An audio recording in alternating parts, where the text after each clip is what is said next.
दोस्तों, सबसे बड़ी खबर भूमध्य सागर का समंदर वैसा शांत नहीं है दर्शकों। हर लहर अब आग की तरह भड़क रही है। यह अब सिर्फ भारत बनाम तुर्की की जंग नहीं रही, अब यह बन चुका है तीन महाशक्तियों का अखाड़ा।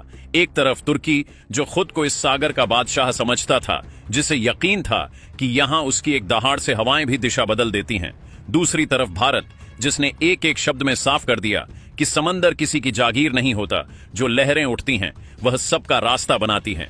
लेकिन दोस्तों, कहानी यहीं खत्म नहीं होती, क्योंकि अब इस मैदान में उतर चुका है वो नाम जिसे सुनकर आधी दुनिया की सेनाएं सांसें रोक लेती हैं, नाटो। जी हां, वही सैन्य गठबंधन जो जब भी किसी युद्ध में उतरता है तो नक्शे के रंग बदलने लगते हैं।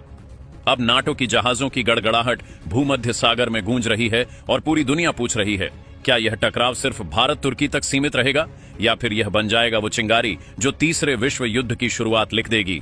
क्योंकि दोस्तों, अब हालात उस मोड़ पर पहुंच चुके हैं जहां तुर्की ने आखिरकार घुटने टेक दिए। जिस देश को कभी अपनी ताकत पर नाज था, आज वही देश मदद की भीख मांगने पर मजबूर हो गया है। तुर्की ने एक दिन पहले ही नाटो के दरवाजे पर दस्तक दी। उसने कहा कि हम अकेले नहीं संभाल पाएंगे, भारत अब हमारे सामने उतर चुका है और हालात काबू से बाहर हैं। अब जरा सोचिए, वह तुर्की जो खुद को भूमध्य सागर का बादशाह समझता था, आज उसी की जुबान से मदद की पुकार निकल रही है। दरअसल तुर्की नाटो का हिस्सा है और इस गठबंधन की सबसे बड़ी शर्त यही है कि अगर किसी एक सदस्य पर हमला होता है तो उसे पूरे नाटो पर हमला माना जाता है। यानी अब खेल एक एक देश का नहीं रहा, अब यह पूरा युद्ध नाटो बनाम भारत की रणनीति बन चुका है। और नतीजा, भूमध्य सागर, जो कुछ दिन पहले तक शांत था, आज आग के दरिया में बदल चुका है। हर दिशा में जहाज, हर कोने में जंगी बेड़े, चारों तरफ बस तैयारियों की गड़गड़ाहट सुनाई दे रही है। एक तरफ भारत के 5 युद्धपोत INS विक्रांत, INS त्रिकंद और बाकी 3 दिग्गज अपनी पोजीशन पर तैनात हैं, और दूसरी तरफ तुर्की के 22 युद्धपोत जो अब तक शान से गश्त करते थे, आज डर और बेचैनी में चक्कर काट रहे हैं। लेकिन कहानी यहीं खत्म नहीं होती, क्योंकि अब नाटो की एंट्री ने पूरा खेल ही पलट दिया है। अब यह जंग सिर्फ समुद्र की नहीं, कूटनीति, शक्ति और सम्मान की टक्कर बन चुकी है। हर देश की नजर अब भूमध्य सागर पर टिकी है, जहां एक गलती तीसरे विश्व युद्ध की चिंगारी बन सकती है। तो आखिरकार पूरी डेवलपमेंट क्या है, चलिए इसे थोड़ा गहराई से समझते हैं, बिल्कुल ही आसान तरीके से। लेकिन उससे पहले अगर आप वीडियो देख ही रहे हो तो बस 1 सेकंड निकालकर लाइक बटन दबा दो और चैनल को सब्सक्राइब कर लो। आपके लिए 1 सेकंड होगा, लेकिन हमारे लिए बहुत बड़ी मदद है। दरअसल दोस्तों, अब तो मामला इतना बिगड़ चुका है कि पूरा अंतर्राष्ट्रीय मीडिया एक ही सवाल पूछ रहा है कि भूमध्य सागर में आखिर चल क्या रहा है। हर न्यूज रूम, हर प्रेस कॉन्फ्रेंस, हर सोशल मीडिया फीड, बस एक ही हेडलाइन है, भारत बनाम तुर्की। और अब नाटो मैदान में सूत्रों के मुताबिक मामला अब सीधा व्हाइट हाउस तक पहुंच चुका है। जी हां, अमेरिका के राष्ट्रपति तक यह रिपोर्ट रखी जा चुकी है। वॉशिंगटन में हलचल है, क्योंकि किसी ने नहीं सोचा था कि भारत इतनी तेजी से भूमध्य सागर के दिल तक पहुंच जाएगा। अब सवाल उठ रहे हैं, आखिर यह हालात बने कैसे? तुर्की ने ऐसा क्या दांव खेला कि पूरा माहौल उलट गया? क्यों अब भारत को वह कदम उठाना पड़ रहा है जिसे वह महीनों से टालने की कोशिश कर रहा था? दरअसल दोस्तों, भारत हमेशा शांति चाहता था, लेकिन जब आपके खिलाफ साजिशें समंदर की गहराइयों तक उतर जाएं, तो फिर चुप रहना कमजोरी कहलाता है। और अब भारत चुप नहीं है। भूमध्य सागर, जो कल तक शांत था, अब एक नया युद्ध क्षेत्र बन चुका है, जहां हवा में सिर्फ बारूद की गंध नहीं बल्कि रणनीति की गर्मी तैर रही है।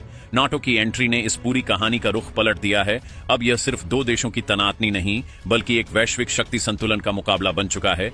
भारत ने साफ संदेश दे दिया है कि अगर किसी को लगता है कि भारत पीछे हटेगा तो उन्हें इतिहास दोबारा पढ़ना पड़ेगा। और बस यहीं से शुरू होती है वह जंग जिसे दुनिया आने वाले सालों तक याद रखेगी, क्योंकि यह सिर्फ हथियारों की लड़ाई नहीं है, यह है रणनीति, तकनीक और इच्छा शक्ति का युद्ध। दोस्तों, जो खेल तुर्की ने रचा था वो अब उसी पर उल्टा पड़ चुका है। भारत ने इस वक्त भूमध्य सागर में ऐसा मोर्चा संभाला है कि पूरी दुनिया देख रही है कौन बनेगा इस नए समुद्री संग्राम का असली बादशाह। तुर्की को लगा था कि अगर वह नाटो को बीच में खींच लाएगा तो भारत कुछ नहीं कर पाएगा। प्लान बड़ा सिंपल था, नाटो मेरा ग्रुप है, अगर भारत ने मुझे छुआ तो सब मिलकर भारत पर टूट पड़ेंगे। लेकिन जो हुआ उसने तो तुर्की की जमीन ही खिसका दी। नाटो ने जैसे ही इस मामले पर नजर डाली, हालात बदल गए। भारत की रणनीति, भारत का रवैया और भारत की ताकत देखकर नाटो के बड़े बड़े देश सोच में पड़ गए कि क्या तुर्की वाकई सच बोल रहा है या फिर यहां कोई बड़ा खेल चल रहा है। और अब तो हालत यह है कि नाटो ने तुर्की का साथ देने की बजाय भारत की तरफ झुकाव दिखाना शुरू कर दिया है। यानी जो तुर्की अपनी पीठ बचाने के लिए नाटो को बुला रहा था, अब वही नाटो धीरे धीरे भारत के साथ खड़ा होता दिख रहा है। तुर्की का पूरा खेल वहीं खत्म हो गया जहां से उसने शुरू किया था। अब नाटो के अंदर भी यह चर्चा तेज है, कि क्या तुर्की ने इस बार भारत से टकराकर अपने ही हाथों अपनी तबाही लिख दी। परिणाम यह निकला कि नाटो ने उल्टा तुर्की को ही इस पूरे ड्रामे में फटकार लगा दी। नाटो के नेताओं ने साफ कहा कि जिस तरह से घटनाएं सामने आईं, उसमें भारत की कोई स्पष्ट गलती नहीं मिली। नाटो का तर्क सीधा था कि भारत ने न तो मेडिटेरेशन के बीच कोई अवैध कदम उठाया, न ही ऐसा कुछ किया कि उस पर सैन्य कार्यवाही की जानी चाहिए। दरअसल तस्वीर कुछ यूं निकली। तुर्की ने बार बार भारत को चेतावनी दी, दबाव बनाया, अपने जहाजों और रेडियो संदेशों से माहौल गर्म किया, और जब किसी ने उसके दावे और चालों को परखा तो नाटो के पास भी संदेह होगा कि कहीं सब कुछ वही तो नहीं जो तुर्की दिखा रहा था। नतीजा, नाटो ने कहा, यह मामला इतना सरल नहीं है कि हम तुरंत किसी पर मिलकर हमला कर दें। भारत ने सीधे साधे तरीके से अपना रास्ता तय रखा। तुर्की ने धमकी दी, बाधा डाली, और फिर जो हुआ वह तकनीकी और खुफियाना खेल बन गया। इलेक्ट्रॉनिक वॉरफेयर शुरू हुआ। तुर्की के कम्युनिकेशन चैनल पहले बाधित हुए, फिर उसके ड्रोन नियंत्रण में व्यवधान आया। कुछ यूएवी हाइवा की तरह लटकते नजर आए, उड़ान टूट गई, कमान कट गई। तुर्की के जहाज आपस में रहस्यमय तौर पर कटपेस्ट दिखे। कई सिस्टम आउट ऑफ कंट्रोल हुए। लेकिन ध्यान रखिए, ये सीधे सीधे युद्ध घोषणा नहीं थी। भारत ने फिजिकल अटैक नहीं किया, उसने सर्जिकल तकनीकी दबाव से तुर्की की क्षमताओं को जाम किया और उसकी सप्लाई लाइन पर चोट की। यही बात नाटो ने भी रेखांकित की कि ऐसी स्थितियां जिनमें कूटनीति, साइबर और लॉजिस्टिक दखल ज्यादा मायने रखती हैं, उन्हें सीधे हमला की श्रेणी में नहीं बांधा जा सकता। तो जो बड़ा सबक निकला है वह यह है कि आज की जंग सिर्फ तोप तलवार की नहीं, यह जानकारी, नेटवर्क और सप्लाई श्रृंखलाओं की लड़ाई भी है। और इस बार भारत ने वही खेल जीतकर दिखाया। बिना बड़े बम गिराए, बिना कोई पारंपरिक युद्ध छेड़े, उसने अपने उद्देश्य हासिल कर लिए। और असली मोड़ तब आया जब नाटो की तरफ से तुर्की से सवाल उठे, जैसे किसी ने अचानक पर्दा खींचकर सारा खेल सबके सामने रख दिया हो। नाटो ने पूछा, बताओ तो सही, आखिर भारत ने क्या किया? क्या तुम पर कोई हमला हुआ? क्या हमारे सामने कोई सबूत है कि भारत ने तुम्हारे ऊपर सशस्त्र हमला किया? अब देखो दिलचस्पी। ब्रिटेन सीधे बोला, अगर कुछ हुआ है तो सबूत लेकर आओ। और अमेरिका ने भी ठंडे अंदाज में कहा कि मामला यूं सादा नहीं। पहले तुर्की ने उकसाया, फिर भारत ने प्रतिक्रिया दी। जर्मनी ने कहा कि हम इस बीच तटस्थ रहेंगे, और फ्रांस वो हंसते हुए बोला, इंडिया को उकसाओगे तो यही अंजाम होगा। समझो दोस्तों, जब किसी का अपना ही घर वाला उसे समझाने लगे कि उसने कहां गलत खेला, तो उसकी हालत बताने की जरूरत नहीं। तुर्की को अब अंदरूनी दबाव में झुकना पड़ा। उसकी गुप्त चैनलों से संदेश आने लगे कि हम संघर्ष नहीं चाहते, बातचीत तैयार हैं। लेकिन यही बात अब आसान नहीं रही। पुराना शांत स्वभाव वाला भारत अब नहीं रहा। भारत ने साफ कहा, बातचीत तभी और जहां होगी जब हम तय करेंगे, शर्तें वही होंगी जो हम मांगेंगे। और हां, नाटो ने भी जो रुख अपनाया, उसने पूरा मंजर ही बदल दिया। उसने साफ बोल दिया कि वह तुर्की का अंधा भरा साथ नहीं दे रहा और न ही भारत के कदमों के खिलाफ खड़ा होगा। क्यों? क्योंकि भारत ने कोई अंतर्राष्ट्रीय कानून तोड़ा ही नहीं, उसने उसे बनाए रखा। असल बात यह है कि समुद्र के मार्गों पर किसी देश का मालिकाना नहीं होता। भूमध्य हो या लाल सागर, इंडियन ओशियन हो या कोई भी ग्लोबल शिपिंग लेन, ये सब अंतर्राष्ट्रीय मार्ग हैं जिन पर हर राष्ट्र का प्रयोग बराबर का अधिकार है।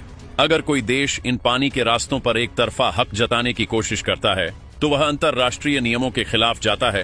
तुर्की की चालें इसी सीमा से गुजरती दिखी। इसलिए भारत के पास अपने समुद्री हक की रक्षा करने और सप्लाई लाइन सुरक्षित रखने के वैध अधिकार मौजूद थे। यही वजह है कि नाटो ने कहा, इस मसले में सीधे किसी पर युद्ध उपचार करना सही नहीं, क्योंकि कहानी की असली परतें साइबर, लॉजिस्टिक्स और कूटनीति से जुड़ी थीं। और इन मोर्चों पर भारत ने अपना कदम सही तरीके से उठाया। दरअसल दोस्तों, असली मसला तुर्की के उस खतरनाक खेल से शुरू हुआ जो उसने भूमध्य सागर के बीचों बीच खेला था। तुर्की अपने नए नेवल बेस को उस जगह बना रहा था जो उसकी तय समुद्री सीमा से कई सौ नॉटिकल माइल बाहर थी। यानी वह इलाका पूरी तरह इंटरनेशनल वाटर जोन था। और यहीं उसने गलती कर दी। भारत के रास्ते को ब्लॉक करने की कोशिश तुर्की ने की थी, जबकि उस पर उसका कोई हक ही नहीं था। अगर आपको याद हो, जब भारत का आईएनएस त्रिकंद अपनी स्ट्राइक यूनिट्स के साथ भूमध्य सागर में आगे बढ़ रहा था, तभी तुर्की ने रेडियो चैनल पर धमकी दी थी कि अगर जहाज पीछे नहीं हटे तो नतीजे भुगतने होंगे। वही पल था जब तुर्की ने खुद को कानून के घेरे में फंसा लिया था। अब सोचो, जब यह मामला नाटो तक पहुंचा तो पूरी दुनिया यही मान रही थी कि नाटो तुर्की के साथ खड़ा होगा और भारत के खिलाफ मैदान में उतर जाएगा। अगर ऐसा होता तो मतलब था भारत बनाम 32 देशों की फोर्स, जिनमें अमेरिका भी शामिल है। पर किस्मत ने नहीं, भारत की रणनीति ने खेल पलट दिया। भारत ने हथियार नहीं चलाए, लेकिन तुर्की को ऐसे घाव दिए जो किसी रडार पर दिखाई भी नहीं देते। भारत ने उसकी कम्युनिकेशन लाइनें काट दी, उसके ड्रोन नेटवर्क को फ्रीज ऑन कर दिया, और सबसे बड़ी बात, उसकी सप्लाई चेन को साइलेंट तरीके से ठप कर दिया। ना धमाका, ना मिसाइल, बस सिस्टम बैठ गया। और जब नाटो ने जांच की तो पाया कि भारत ने एक भी अंतर्राष्ट्रीय नियम नहीं तोड़ा था। यही वजह थी कि पूरी नाटो कम्युनिटी ने अब साफ कह दिया कि भारत ने वही किया जो हर देश को अपने हितों की रक्षा में करना चाहिए। अब तुर्की की हालत ऐसी है जैसे शतरंज का वह खिलाड़ी जिसने सोचा था कि अगला मूव जीत का होगा, पर उसी चाल में खुद मात खा गया। आज वही तुर्की नाटो से शिकायत कर रहा है, लेकिन जवाब में सिर्फ एक ठंडी चुप्पी है। और दोस्तों, जैसे ही यह खबर दुनिया के सामने आई, तुर्की का सब्र का बांध टूट गया। अंकारा की गलियों से लेकर राष्ट्रपति के दफ्तर तक एक ही चीख गूंज उठी कि हमारे साथ धोखा हुआ है। तुर्की को यकीन ही नहीं हो रहा था कि नाटो, जिसका वह दशकों से सदस्य है, उसी नाटो ने अब उसे अकेला छोड़ दिया है। वह समझ नहीं पा रहा था कि आखिर क्यों भारत के खिलाफ पूरी ताकत झोंकने के बजाय नाटो अब खामोश क्यों है। अब तुर्की का गुस्सा बेबसी में बदल चुका है। वह नाटो पर सवाल उठा रहा है और अमेरिका के दरवाजे पर सिर झुकाकर मदद की भीख मांग रहा है।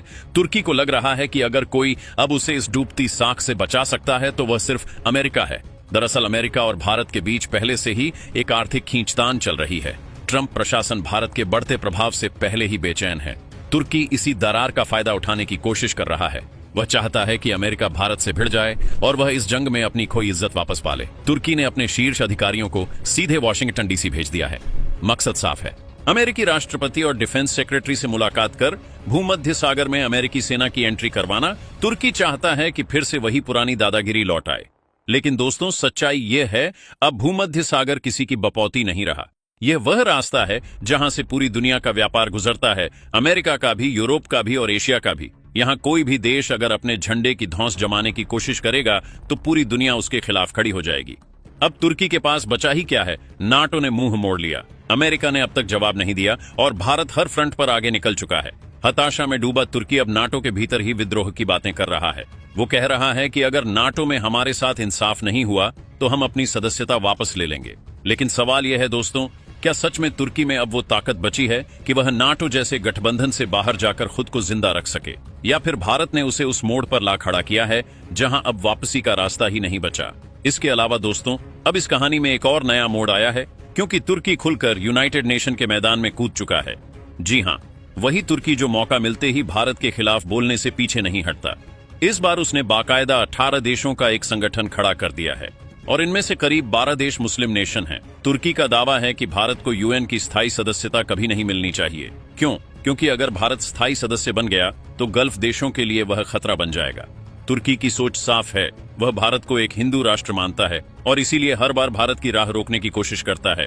लेकिन असली ट्विस्ट यही है, तुर्की की इस चाल में अब कोई उसका साथ देने को तैयार नहीं है। सऊदी अरब, इराक, ईरान जैसे बड़े देश भी अब उससे दूरी बना रहे हैं। उनका कहना है अगर तुर्की भारत से भिड़ना चाहता है तो वह उसकी अपनी लड़ाई है, हम बीच में नहीं पड़ेंगे। उधर भारत के साथ इजराइल पहले से कंधे से कंधा मिलाकर खड़ा है। रूस ने भी साफ शब्दों में कह दिया है, अगर तुर्की ने हद पार की तो रूस के युद्धपोत सीधे भूमध्य सागर में उतरेंगे। खबर तो यह भी है कि रूस अपना सबसे घातक फाइटर जेट Su-57 वहां भेजने की तैयारी कर रहा है। अब सोचिए, अगर भारत, रूस और इजराइल एक साथ आ जाएं, तो तुर्की के पास बचने का रास्ता क्या होगा? हालांकि अभी यह सब बातें डिप्लोमेटिक सर्कल तक सीमित हैं, लेकिन अगर हालात बिगड़े तो खेल पलटते देर नहीं लगेगी। और इस पूरे घटनाक्रम की गहराई को समझना आज के दौर में बेहद जरूरी है, क्योंकि यह सिर्फ दो देशों के बीच का तनाव नहीं है, बल्कि यह एक नए विश्व व्यवस्था के उदय का संकेत है, जहां पारंपरिक सैन्य शक्ति के साथ साथ साइबर और इलेक्ट्रॉनिक युद्ध, लॉजिस्टिक्स की प्रभुता और कूटनीतिक चालें सबसे निर्णायक साबित हो रही हैं। भारत ने इस बार बिना एक गोली चलाए अपने तकनीकी कौशल और रणनीति की सटीकता से एक ऐसे विरोधी को परास्त किया है जो दशकों से खुद को एक क्षेत्रीय शक्ति का केंद्र मानता था। यह जीत भूमध्य सागर में सिर्फ एक समुद्री जीत नहीं है, बल्कि यह भारत की बढ़ती हुई वैश्विक क्षमता और उसके आत्मविश्वास का प्रतीक है, जो अब किसी भी महाशक्ति के सामने आंख मिलाने को तैयार है। और नाटो का भारत के पक्ष में धीरे धीरे झुकाव दिखाना तुर्की के लिए सबसे बड़ी कूटनीतिक हार है। दोस्तों, इस पर अपनी राय कमेंट बॉक्स में जरूर बताएं।